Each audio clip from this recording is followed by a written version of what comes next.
Dari, hello. It's been a pretty fraught day, I would say, in the technology world. I think the only high point of today has been a lovely 1 kilometre walk with our princess here. I've tried to get her to turn around, but she's a bit shy today, so we're going to have to proceed with the rearward-facing cat. So this video log is basically a grim report about trying to get the Maxtor drive working. I've managed to get the Apple QuickTime Player to record me and some screenshots that I've been taking along the way. I haven't taken any videos, but the nub of it is that I've got some old discs that I'm trying to read. And one of the first ones I'm trying out is the Maxtor disc that you see in front of you. It's 160 gigabytes, which is for the generation when it was made, which is June 2005 here. It was a pretty big drive. And when plugged in, it was running Vista at the time. Sorry, manufacturing date was 2002, not 2005. And when plugged in, it was a boot drive with a lot of personal data on it. I managed to get quite a lot of data off from it.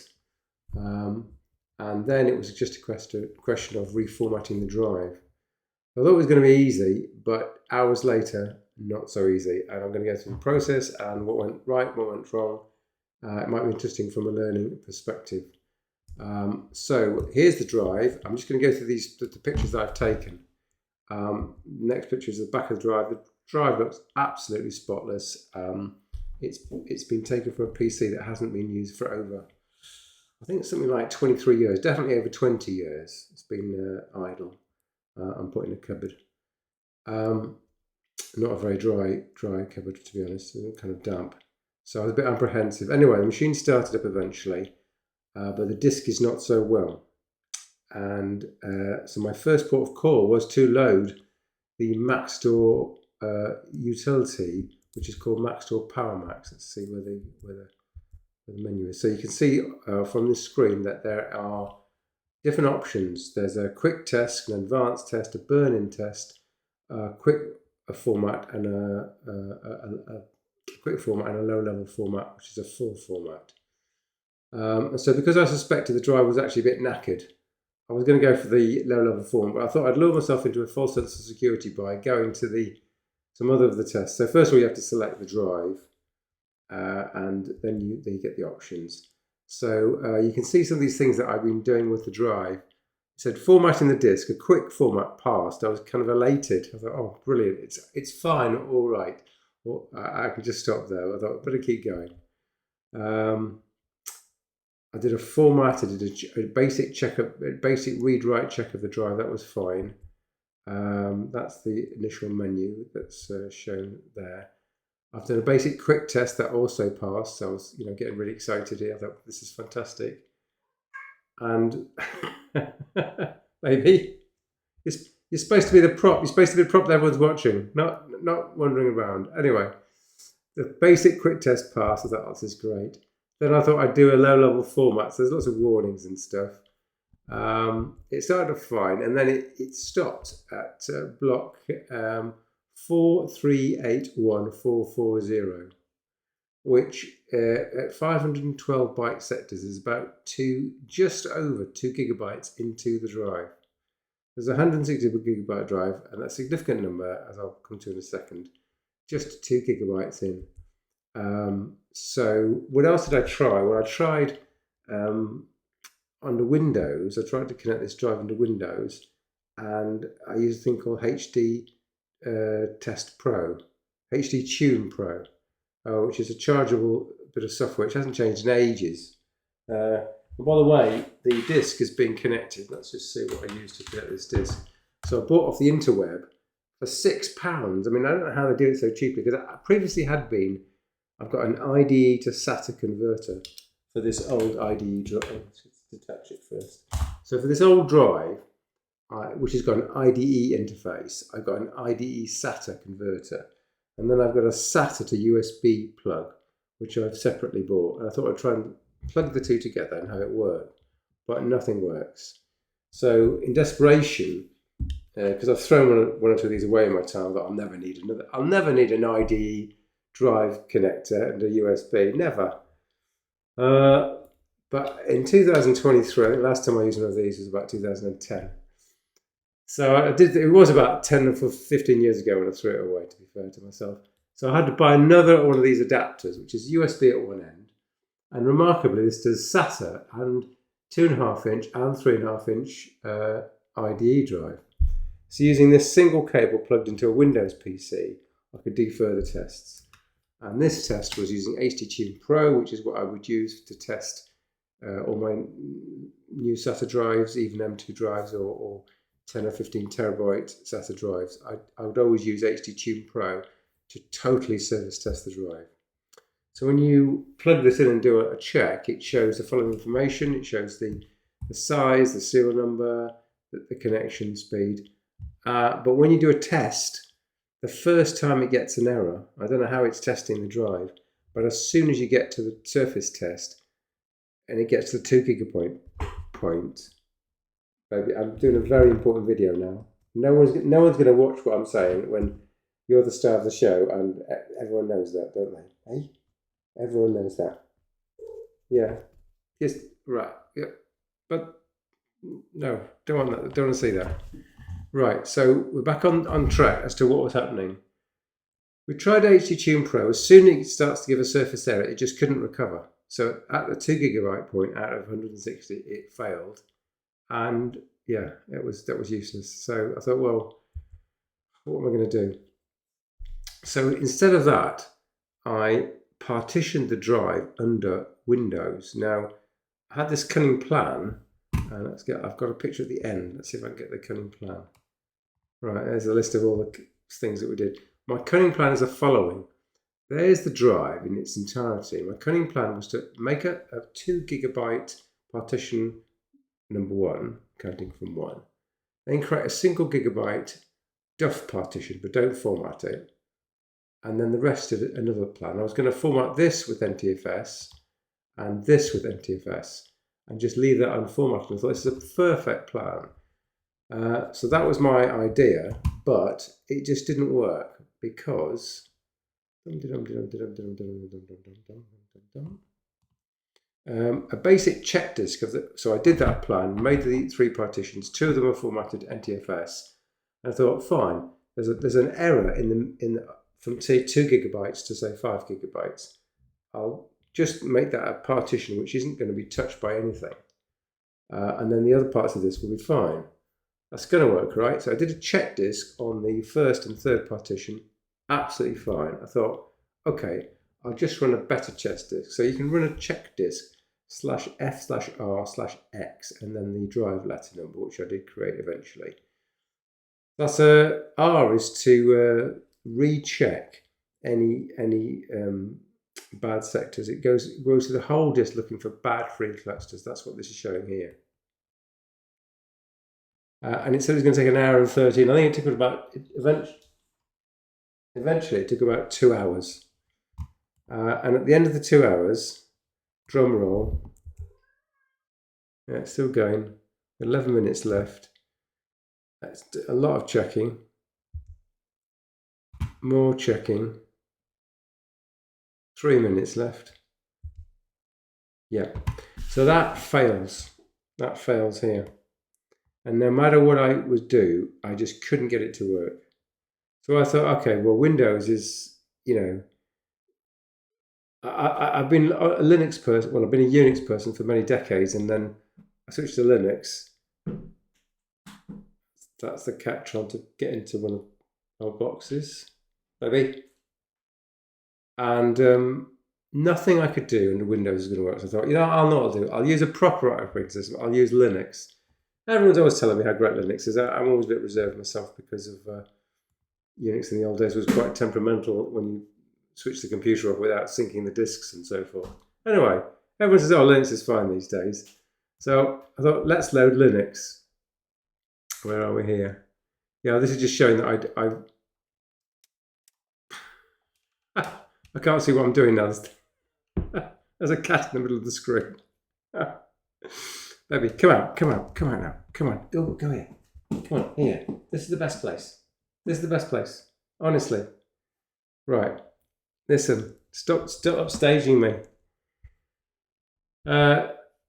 So here's some various other attempts to get things working. I've tried REFS. I tried the file system REFS, but REFS is so smart-assed with itself. There's no checking system. So when you create a file system under Windows with the Riser file system, you can't kind of check it ahead of time like you can with FAT32 or NTFS. So that didn't work well. So then I thought I'd boot up Linux. And when I booted up Linux, I hadn't booted it on my super server laptop for a long time. I thought I'll just update the operating system. That'll be the thing to do. And there's quite a few different wireless networks in the house, and the gigabit, the literally gigabit download network, I wasn't connected to. So kind of stupidly, in the middle of the apt upgrade, I thought I'd change the Wi-Fi. Now under other operating systems, this worked quite well, but under Linux, it did not work so well. So I had a load of failures, which I initially thought were due to the Wi-Fi switch, and they might have been in some part. But actually, I got to the point whereby, and I think Linux people probably recognise where I'm coming from, you get to a point in Linux where you have enough upgrade errors. So I'm going from actually one release of Ubuntu to a higher release. And I thought, if I reboot the system now, my Linux system may not restart. I really don't want that. So I'm to backslide on this. I was trying to just look at the disk under Linux, but now I'm in the situation where I've booted my Linux computer. I've tried to do an upgrade because you always want to keep your system up to date. I probably should have done that after I've done the disk work. I thought, this will be easy. I'll just do the upgrade. The upgrade failed, and it failed in a really bad way. And now I've got a Linux system which I can't do my testing on. I'm just worried that if I reboot this Linux system, it's going to be completely fail. So it turned out eventually to be a failure with the apt sources list file. So under Ubuntu Linux, there's an etc/apt/sources.lst file. And that contains a reference to where it gets its updated software from. And somehow in the upgrade to Jellyfish or Jellybaby, whatever it's called, that file had got slightly corrupted. And it seems that these GB files, so gb.archive, I mean, it seems ridiculous, really. Oh, we don't want that, do we? No. So in these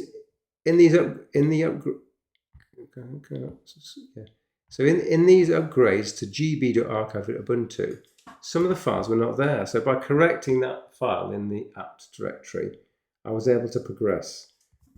So eventually, it turned out I was actually upgrading to Linux version 6 of the kernel. I mean, wow, it was version 2 when I first started using Linux. Now we're at version 6. How things have progressed on. And so I thought, oh, I'm in the clear here. I'm setting up all this, and the other. And then, we're skipping ahead now. And then, I don't have a picture to show this. When I tried to reboot, the system would not reboot. Basically, something had gone wrong with the Grub 2 bootloader. And that was another sort of half an hour to an hour of panicking and fixing. Because when the Grub bootloader goes wrong, Grub 2 bootloader goes wrong under a modern Linux system, especially as this is a multi-boot system, there's 4 different operating systems on this hard drive, on this single M2 NVMe hard drive. When it goes wrong, it is a complete kerfuffle to fix. So the second thing had gone wrong within there's a complete segue. I was just trying to attach a disk unit. I was trying to attach this cable to my, I've got the prop, I've got the actual laptop in charge. This wonderful, actually for sale, but no one's bought it. Lenovo, very, very powerful. I think it's got a 8-core, 16-thread CPU, 40 gigabytes of memory laptop. So we're now at the point where we've got the laptop working, finally got the laptop working, and now I've attached via this cable the drive, and I've started the tool into Linux, which is gparted, which is the tool I use for all partition operations. And gparted, and this is something that I learned today, was that when gparted, it's a sit-down protest in front of my keyboard. I can't say anything. So when gparted starts, maybe you're famous now. Famous. Look at the camera. Look at the camera. Yeah, don't look at the camera. Don't look at the camera. Okay, it's not working out. So what I found out today is that when gparted, when you plug a hard drive in and you ask gparted rescan, it doesn't just look at the heads of the partitions. It goes and has a look at inside the partition, even when you plug the drive in, even when you've not asked it to do anything. So it went and had a little fuddle around with the partition SDA2, and as I've said before, we found that the error was just past the 2 gigabytes. So even though I didn't tell gparted to look at the partition 2, it went into partition 2, and then the drive started clicking, and then basically its drive is dead. Gparted would let that hang. I'd have to close gparted, the drive is still clicking, and I have to power the drive off. So I thought, okay, here's another plan. Plan B. Let's just see this thing. If I was to repartition the disk like this, with a 1 gigabyte good area, then there's a whole of 1 gigabyte in the second partition, of which at the 2 gigabyte area, you can see I'm sort of drawing with the cursor here, I hope you can see that. So in the 7 gigabyte area here, the first gigabyte is good, and only from the first gigabyte onward is there a bad bit. So my theory is, and if I repartition the drive here like this, and then use Linux to have a look at the drive, then I can use Linux to format this 145 gigabyte partition. Then I use Linux to check that 145 gigabyte partition under NTFS using gparted, and it's all going to be fine. How did we do? How did we do indeed? How did we do? Where are we? Right, so we're back in Linux now. So that's the partitions that didn't work. Yeah, and I had a go at using, here's the example of using 2 gigabyte partition, trying to format with NTFS. And basically it looks like it's going to work, but in fact it actually hangs. And it just can't. It just can't figure out the partition. So here's where I then changed it to 1 gigabyte. So I tried using gparted to change the geometry of the disk, and I couldn't do it. So under Ubuntu, this is the standard Ubuntu utility that you can use instead. So there's I think it's called disks, exciting name. So using disks, I was able to delete the entire repartition layout and then recreate the partition with 1 gigabyte. I tried to say 1 gigabyte, 7 gigabyte, 145 gigabytes, but when you specify under disks, it's slightly different. So I did all of that, and then there's some work I did in Windows. Yeah, so I did all of that, and then I went back to Windows, did my check disk, and basically it's still errored. So I got to the situation whereby I redone the disk format into 1 gigabyte, 7 gigabyte, 145 gigabyte. It said it created everything fine. I still couldn't under gparted. It wouldn't check the partition. It said there was an error. It didn't say what the error was. So finally I went back to Windows. I did a reformat of the partition, and then I checked it with an NTFS partition. I got a slightly different error. Before I had 2 unknown errors. Now I'm getting readable file record segment. I've got segment 8 first. In fact, it says something, deleting corrupt attribute record. Nothing worked. I tried reformatting under Windows at this point with a different partition layout. And then it went from segment 8 not readable to segment 9 not writable. So that's my summary. So my summary is, after hours of, it was a bit of a long shot to see if I could save this disk and use it for kind of temporary files and just mucking about. I thought I could reformat this drive with a 1 gigabyte, 7 gigabyte, and 145 gigabyte, where the partition 1 of 1 gigabyte and partition 3 of 145 was going to be usable. But it turns out that the last partition, which I was going to put stuff into, like operating systems, for example, it just won't format it correctly. I don't know what the error is. It formats the partition fine, but the check fails. And so as far as I'm concerned, if the check fails, it's not safe to use it. So there we are. This is, I think, on eBay for a £5 or something like that, because it's going to make a nice paperweight for someone. Or if somebody wants to use the electronics card, of course, that's still 100% working. So thank you for letting me waffle on about that. And it's time to take Princess out. No, it's late, but she loves going out late at night. And who am I to stop her doing that? And I might just go for a little walk with her. Thank you very much, Dari, and I'm signing off for now.